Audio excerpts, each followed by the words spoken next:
Welcome to this year's class, Bringing the Seder Alive for All Generations. And the purpose of this class is to give you creative ideas to enhance your Seder night, not to replace the Seder night, on the contrary, to amplify the power and the beauty of the Seder night with alternative ideas. The purpose of Seder night is to reinforce our faith in Hashem, who took us out of Egypt, to reinforce our long connection as part of the Jewish people going back 3,300 years. So, a great resource, by the way, is our own website, www.c.uk.net, which has resources for this class under resources, no surprise there, and also has resources from years gone by. Also, if you haven't yet ordered your Afikoman box, then you haven't got much longer to do so.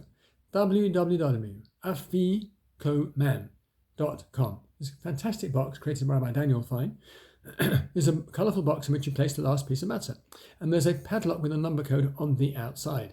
How do the children crack the code? Well, there's a quiz that comes with it. You need some pre-Yom Tov preparation that enables them to crack the code, open the box, and share that last important piece of matzah. Now, one more introductory word, and that is, I probably can't see this very well, but there are good pictures on our resources. Beautiful prop that I was shown, which is pillar of fire and pillar of cloud. This is Denise Corman, is the architect of this. It's made out of two ends of a coat stand, and one is covered with cellophane, and orange cellophane and homemade flames, and the other is covered with cotton wool. Great! Can you imagine people coming into your house and seeing the pillar of fire, which led the Jewish people through the wilderness by night, and the pillar of cloud, which led them by day, maybe at either ends of the table. Okay, another thing to bring to your attention is this year's idea through the Seder night is to create a pyramid tour guide, complete with lanyard. On the back it says, "You are the tour guide. Welcome the tourists and explain you are going to take them around and explain what is going on." So we have a pile of cards which you can cut out and prepare before Seder night, again on our website. And this punctuates the Seder with certain moments where you can stop and ask for a tour of what is going on. Because of course, especially for younger children, it's lovely to get them involved. And if you've got adults and children, ask the adults to be the tour guides in a child-friendly and sensible way to give a 1-minute tour of what's happening around at this particular moment in the Seder night. Let's begin with the following introductory idea. Here we have a crossroads. Imagine you come to a crossroads in the days before Google Maps. Yes, there were days before Google Maps. And the crossroads, the post has fallen down, collapsed completely. How do you work out your way forward? What are you going to do next? Put it to the table. Some might say try and fit it back into the hole of the ground. You can't do that. It's been broken for a long time. Ask them. There's nobody else around to ask. Nobody else around to ask. How are you going to do that? Well, with a little bit of thinking, it can be worked out. And that is, if you know where you have come from, then you know where you are going. If you know where you have come from, then you can orientate the crossroads, the pole, to work out where you are going. What a great introduction for Seder night. If we know where we have come from, then we know where we are going. That's what Seder night is all about. To remember where we have come from, remember who we are, that gives us direction for our Jewish ongoing journey. Let's jump to Avodim Hayinu, who were slaves to Pharaoh in Egypt. That is in this Haggadah, which I'm using for reference, the family Haggadah, on page 26. The Art Scroll Family Haggadah. Page 26, after the 4 questions, we were slaves to Pharaoh in Egypt. Interesting, for those a little more of the nuance of the Hebrew text, it says we were slaves to Pharaoh in Egypt. It says had God not taken us out, we would still be slaves to Pharaoh in Egypt. What does that mean, we'd still be slaves to Pharaoh in Egypt? After all these years, 3,300 years, surely at some stage we would have been released. Well, if you look at the Hebrew, initially it says Avodim Hayinu, we were slaves. But then it says Mushubadim, we would be bound to Pharaoh. Now, it's the same root, ayin based daled of slaves, but it's not quite the same word. So really the translation is, had God not taken us out, we would be enslaved, bound to, collateral to Pharaoh in Egypt. In halachic terms, this word is used as collateral. What does that mean? If at some stage Pharaoh, you can put that to the table, what does that mean? Had relented, then, would let us go, we would always be known as, you're the slaves that Pharaoh let them go. We'd be stuck to Pharaoh in our history, stuck to Pharaoh in our culture. Because God broke us free, he gave us a new identity. He gave us our own identity, not the identity that was still bound up with the identity we had in Egypt.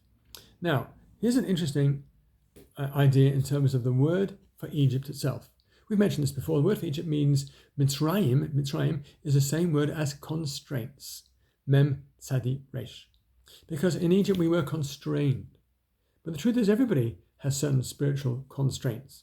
And part of the process of Pesach, the Seder night, is to help us transcend those spiritual constraints and rise beyond that. So a question to ask oneself on Seder night is, what's holding me back from climbing spiritually? So here's an idea. Hand everybody one of these slap wrist bracelets. On it says, what is your Mitzrayim? What's your handcuff? What's holding you back from growing spiritually, from becoming a more involved, in-depth Jewish person?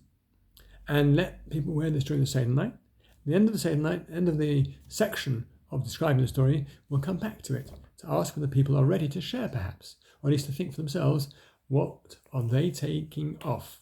What restraint are they going to free themselves from this year? Slight Seder control warning. This could become quite a distraction, so you have to judge whether it's good for your children or not. Now, remember, of course, for younger children, the main thing is to bring it alive by acting it out, to bring it alive by dramatizing it. And here at Avodah Minu is you might use one of your Torah cards, which asks for a description taking people around the slave yard, a tour of the slave yard. Ladies and gentlemen, welcome to your tour of Egypt today. And here we have a remarkable workforce working for the great emperor, Pharaoh, the great Pharaoh, and building it. These are the Jews, the Israelites, I should say. These are the Israelites who are made for slavery. As you can see, although the sun is hot, they're working. They have to gather their own straw to make bricks.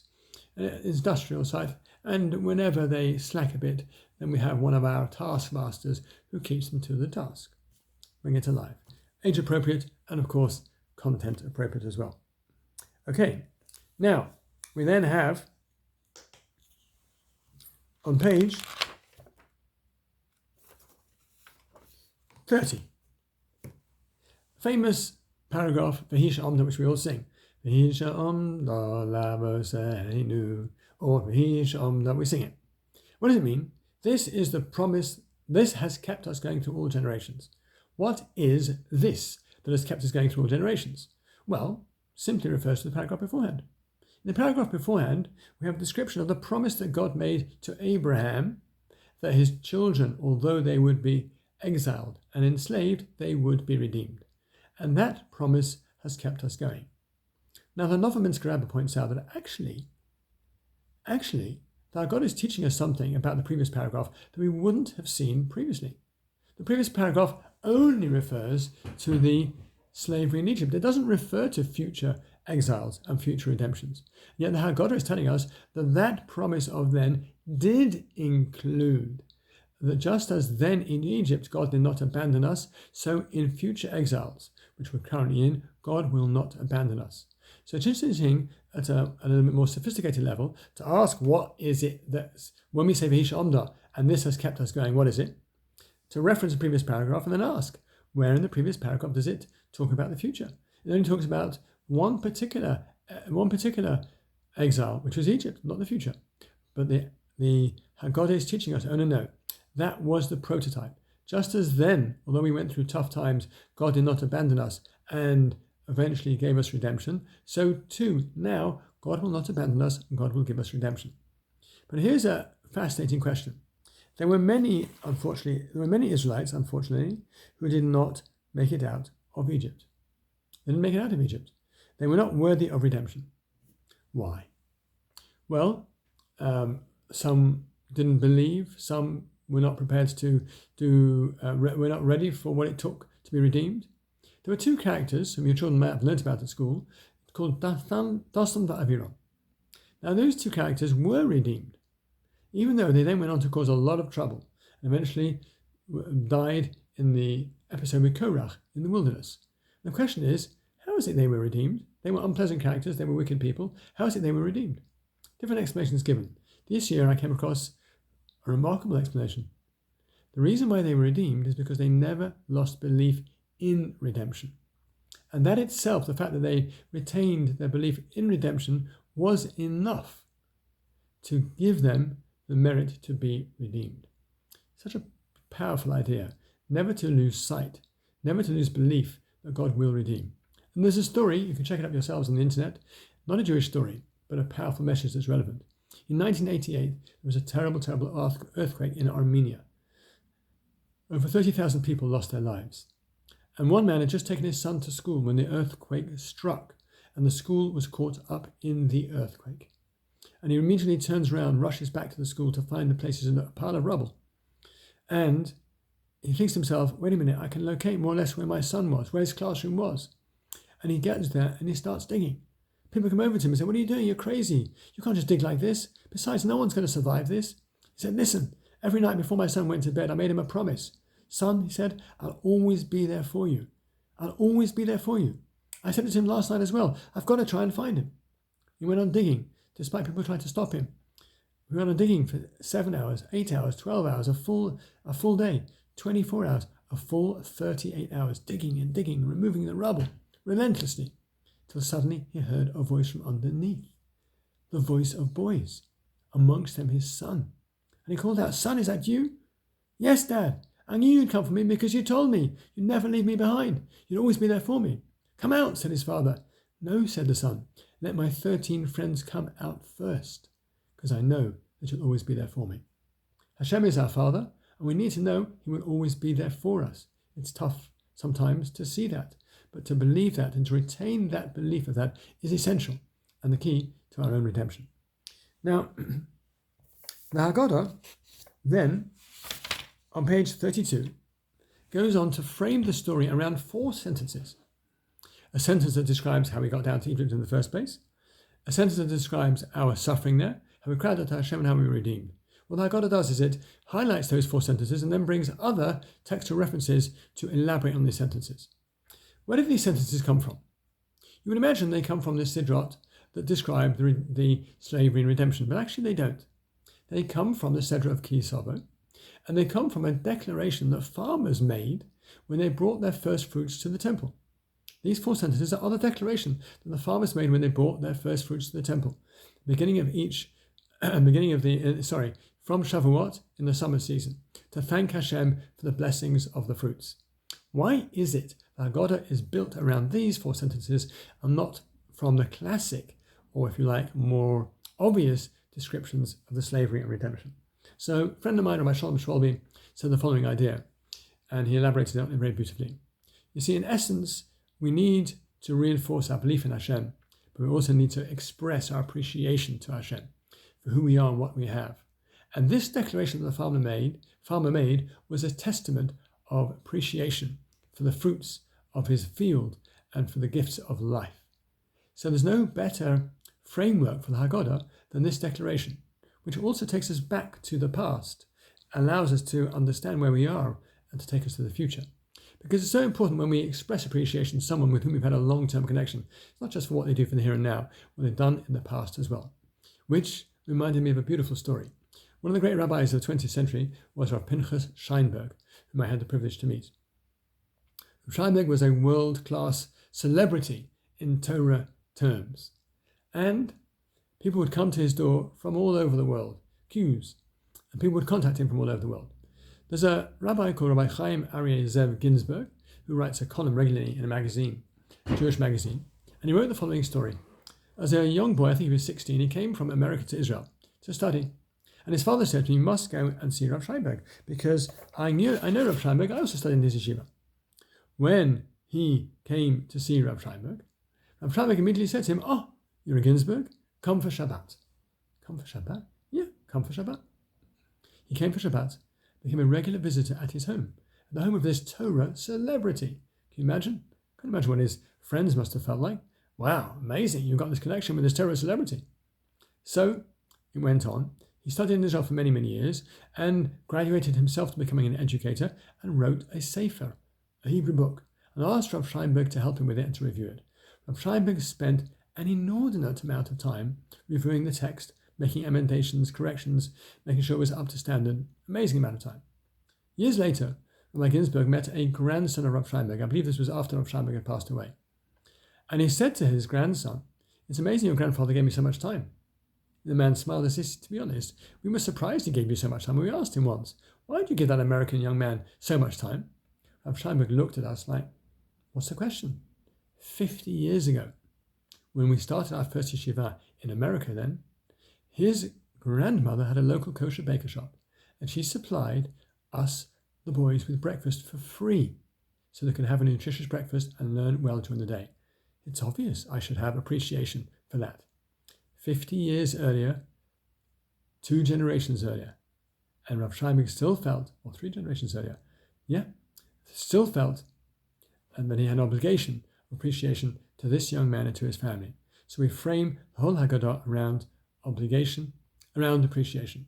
It's a great time now for a tour card, because in that first paragraph we describe the pagan idol worship in Abraham's time, and one of the cards asks the tour guide to take you around pagan times in the times of Avraham. Then that goes on to describe that in Egypt we became a nation that stood out. Again, one of the tour guides will take you around Goshen, the suburbs, the leafy suburbs where the Jewish people lived. They built nice houses, they drove nice chariots, and what life was like in them prior to slavery. But then they become bigger and bigger, and you can describe this and dramatize this for our children. First we started with a little family, 70 people, not even a street, but the nation grew and grew and grew. And we felt very, very at home in Egypt. It was nice. We had friends to play with, probably nice schools to go to. It was very nice there. Until the slavery began. Now the Haggadah describes that initially it wasn't easy for Pharaoh, despite his demonic intentions, to get the Egyptians on board to enslave the Jewish people. In fact, the Haggadah describes, bottom page 32, almost the minutes of a cabinet meeting in Egypt. I'm the Pharaoh. You could buy a mask for this. This is a security meeting. I'd like to raise an issue that I feel we ought to consider. We've got a bit of trouble up north at the moment with some of our neighbours. If war was to break out, who do you think the Israelites would side with? It's just a question.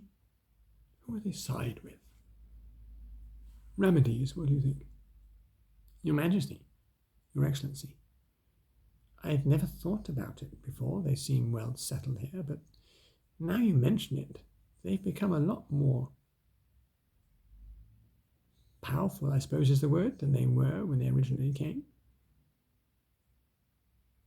I don't know. Is Your Excellency unsure? I think it's a point we need to consider. And you can act it out. How Pharaoh did this. And then encourage them to raise a tax. And then to begin to encourage them to get involved in public works. To disintegrate it into slavery. Now God says on page 32, and the Egyptians did evil to us. But the real Hebrew is, the Egyptians made us evil. Made us appear evil. If you want to undermine someone, begin by questioning their loyalty. It's a very powerful and toxic way of undermining who they are and how others see them. But now God tells us, a little bit further up on the page, that despite the slavery, the Jews stood out. And the oral law elaborates that they stood out because they retained 3 aspects of their original history. Even though they were involved in idol worship, they kept their Jewish names, their Hebrew names. They kept their language, they spoke Hebrew, and they kept the same mode of dress. So here's a remarkable story that shows the power of that. This is a story by Rabbi Yaakov Galinsky, another great sage of the 20th century, whom I had the privilege to hear speak on several occasions. In his biography, page 105-106, he brings the following episode. He was incarcerated as an adolescent, 17-year-old I think it was, in Siberia, caught by the Russians during the war. Caught by the Russians. He committed no crime. He was Jewish, studying Torah. He was incarcerated in Siberia. You can imagine his company in the prison barracks. He noticed that one morning there was another prisoner who got up every morning very early. Now sleep was vital with the hard labor they had to do during the day, why did this man get up so early? So the young Yaakov Galinsky watched him. Every day, this man got up, went to his bag of minimal belongings, and put on a uniform, and began acting as though he was commanding troops. Left, right, forward, march, attack. After a couple of days of watching this, Rabbi Galinsky couldn't restrain himself and went over to him and said, "What are you doing?" At 6 o'clock in the morning. The man was quite startled. He didn't know anybody was watching him. But he explained, "Before I was imprisoned, I was a Lithuanian general, a high-ranking Lithuanian general in the army. But now, they have stripped me of my personality. I'm wearing prison clothes like everybody else. But every so often, every morning, I put on my general's clothes to remind me of who I really am." That's the same thing. In Egypt, they retained some of their Israelite dress, Hebrew dress, because it reminded them of who they really are. Okay. On page 36, we get to redemption. Line 3 describes how God attacked the firstborn of Egypt. In his very creative book, The Exodus You Almost Passed Over, Rabbi David Herman discusses why the firstborn plays such an important role. This is more of an adult discussion. Firstborn. First of all, you can go around the table. Where do we see the firstborn as so important when there was a killing of the firstborn? Of course, it was the firstborns who were supposed to be the servants in the temple until they sinned with the golden calf and they were replaced by the Kohanim and Leviim. There are certain mitzvahs that appertain only to the firstborn, redemption of the firstborn. They play an important role. What is the role of the firstborn? Not only that, but Moshe Rabbeinu was told to describe the Jewish people. Hashem described the Jewish people to Moshe Rabbeinu as B'ni B'chori Yisrael. They are my firstborn. As a nation, we have a designation that we are a firstborn. What does that mean? So, by definition, between parent and child, there is a generation gap. Here you could pause around the table and discuss things that you had as a child that don't exist anymore. I remember once taking my children to the Science Museum. They were so excited to see a typewriter with paper inside the keyboard. Brilliant. You didn't need a separate printer. It was a fantastic idea. So you can explain things that you didn't have when you grew up and the generation gap. I know it's sometimes difficult for parents to put over what they want to put over to the next generation. But here's the role of the firstborn child. The firstborn is a link between the parents and children. The firstborn, if they behave appropriately, is the role model for the subsequent children, creating that bridge between generations. That's why the firstborn, we are described as the firstborn of Hashem, because we are an ambassador family in the family of nations. We are the ones that are ambassadors for Hashem's values and attempt, by living example, to communicate them to the rest of the world. That's why striking the firstborn of Egypt was so powerful. If you strike at the firstborn, you're striking at the very heart of the culture of Egypt. It was a climax of all the plagues. So, let's come to the plagues themselves. Of course, the plagues are a fantastic opportunity to dramatize what happened and to bring it alive. And certainly when my children were a lot younger, we talk about the plague. Could you imagine waking up in the morning and taking the cup for brushing your teeth, and a frog jumps out? And I've shown in the past, I've got little props. The props that I bought are realistic because I want it to be realistic rather than the ones that look more comical, the realistic ones. I did buy a prop this year. You see, it used to be that every year I'd buy a new prop to go in the box. And I thought my children had kind of ground out of this, but I couldn't resist this one this year. He's pretty realistic, don't you think? Plague of wild animals. Could you imagine going into the cupboard to get your coat in the morning and this is hanging around your coat? IKEA is a great source, by the way, for animals like this. Not too expensive. You could build up a whole stuffed menagerie. But the first plague was a plague of blood. And you can ask your children to pretend to be an Egyptian and offer them a nice drink of water. Why not? Fresh water during the plague of blood. You're an Israelite pouring out that water.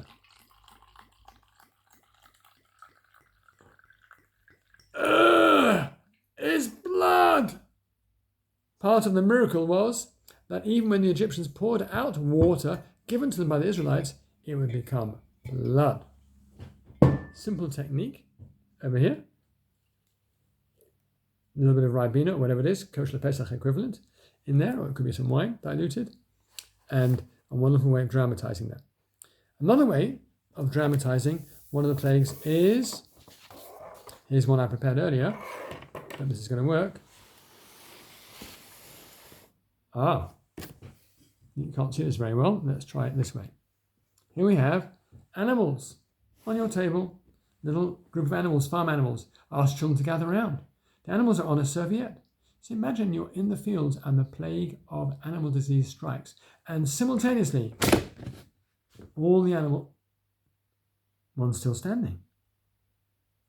All the animals fall down, apart from those that belong to the Israelites. This one, of course, is stuck to the paper, but a wonderful way of showing how the plague struck, but because God has control even over the minutiae of life, even a plague, which would be an epidemic, would differentiate between the animals owned by the Egyptians and the animals owned by the Israelites.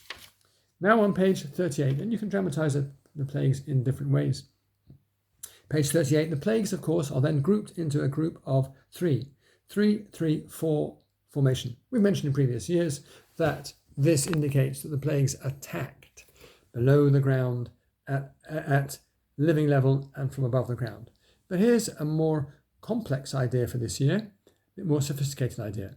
There were 3 heretical views that were prevalent in Egypt. Those who said there is no God. Those who said that there is a God, but he doesn't take an interest in what goes on down here. And those who said there is a God, he does take an interest, but he has no power to do anything about it. He created it, and then it's powerless to stop it. A bit like the creation of AI. So, in fact, these 2 groups were designed to smash these 3 heresies. The first group, I'm going to give you one example of each. The first group, the Nile, attacked the Nile, which was the god of Egypt, the supplier of Egypt, demonstrating that there is a God. The second group, let's pick an example. Well, we've got the example already of the animal disease, which showed that God has absolute knowledge of what goes on down here, down to the finer detail. And the third group shows that God had absolute power, because the other gods that they resorted to was the god of the sun. And the plagues of Borod, hailstones, Araba, locusts, and Choshech all obscured the sun. The final plague, Makas Bechoros, well, in the month of Nisan corresponds to the sign of the Lamb. It's the first sign in our sequence of the month. It's the firstborn, if you like, of the signs. And then God demonstrated that he would attack the firstborns, and they couldn't resort to the astrological energies to save them. So the 3 heresies: God, no God, there is a God, but doesn't have knowledge down here. It does have knowledge, but no control. These 3 groups demonstrated that is not the case. Let's move on to Dayenu, page 40. Beautiful idea we mentioned in the past. Dayenu, of course, itemizes the 15 steps that we've taken in our exodus all the way through to the land of Israel. And the fact that when you want to say thank you to someone, in the nice way to go about it is to itemize those thank yous. Not just a general thank you, but itemize a thank you. You go to a simcha, not just thank you for the simcha, thank you for the flowers, thank you for the hors d'oeuvre, thank you for the band, thought the music was beautiful. An idea we've shared in the past is to encourage your children before Seder night to prepare Dayenu cards. Cards that express their thank you to people around the table. Might be to grandparents or uncles and aunts, or even to siblings. In the style of Dayenu, if you only played with me, I would be thankful to you. If you only played with me and let me share your toys, how much more thankful would you be? If you had only played with me and let me share your toys, that would make me thankful. But not only that, but you even let me share your lush. And so to go to stages 3 or 4 or 4 or 5, create Dayenu cards, which can be given, especially if there are grandparents around the table. It's a beautiful thing to give to the for grandchildren to give to the grandparents around the same table. But here's an idea we've produced for this year, and these are called thank you cards. Again, you'll find them on our website. And it says you have 30 seconds, so there's 15 things that you are thankful for. Please turn over to find your subject. This one is friends. 30 seconds, 15 things you're thankful for about friends. Why have we chosen 15? Because there are 15 steps in Dayenu. This will be an introduction to Dayenu. And we then talk about the number 15, which is the 15th night of Nisan, the night of Pesach itself. And 15 in Judaism always represents climbing to an ascent. There were 15 steps in the temple. So we've chosen to say thank you for 15 things and to introduce this well-known song where we say thank you to God for 15 gifts as we came out of Egypt. So, page 42, 3 items that must be mentioned in the Haggadah. At this point in time, we then remove the strap. Now, I'm having a little bit of a senior moment because I can't remember. I don't think I mentioned this idea, this beautiful idea. I planned to at the beginning of this presentation, but I think that I've forgotten. So here it is. Hand out at Seder night a slap bracelet. On it says, what is your Mitzrayim? What is your Mitzrayim? Because part of the concept of Mitzrayim, it comes from the word Meitzah. Meitzah means constrained. And everybody has their own personal constraints that impedes their ability to grow in spirituality. It impedes their ability. And part of the process of Seder night is to allow us to confront that which it is that constrains our ability to live with spirituality. And give this out at our Avodah Miyinu time. And then say to people at this point in the Seder, now are you able to share with us, or maybe at least think for yourself, what is it that handcuffs you? What is it that holds you back in your personal spiritual growth? At this point in the Seder, you can take it off and feel that sense of liberation and make a decision to move forward in your personal spiritual growth. Now, in fact, at this point in the Seder, Matzah, we describe how we came out of Egypt and we didn't have time to finish off baking our bread. Why was it? Why did God do that to us? Why didn't he give us a little bit more time to make smoked salmon bagels or sushi? Because when it comes to redemption, sometimes you need to take a leap. Sometimes you need to be able to sling the dough on your back, in the words of Rabbi Levi Lebovitz, sling the dough on your back and make that leap. Fascinating question to ask. Sometimes in Judaism, normally we encourage people to stop and think. But other times we're told, just leap. The Chanukah story, the Chashmonaim, the Maccabees just leapt to the battle. The great Nachshon ben Aminadov, when it came to splitting of the Red Sea, he leapt into the sea at God's instruction. So when in life are we supposed to stop and think? And when in life are we supposed to jump? The answer? When you're not sure what to do, you need to stop and think. When you are sure what to do, what your next stage is, just make the leap and it'll work itself out. Here at this point in Seder night, we've come through. We've worked with our own restraint.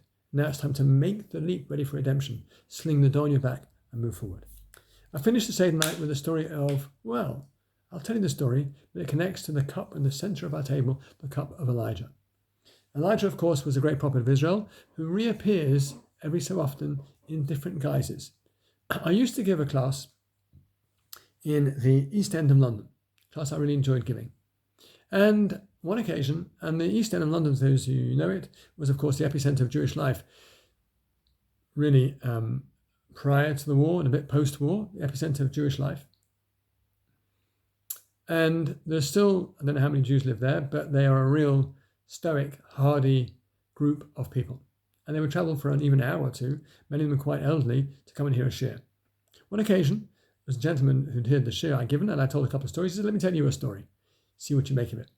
He described how he was in his 20s, I think a very, very secular Jew, and he'd planned post-war to make Aliyah and join the movement to resettle the land of Israel. In those days, there was a farm, a Jewish farm, which trained people for agriculture to go to the land of Israel. Not so far away from one of the more rural Jewish areas where people lived in during the war and a little bit past post-war.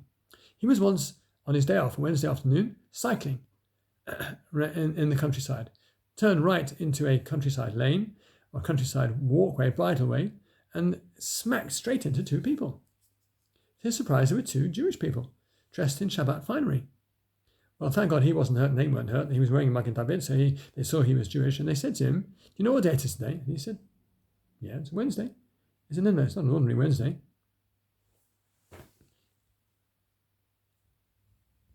Not an ordinary Wednesday.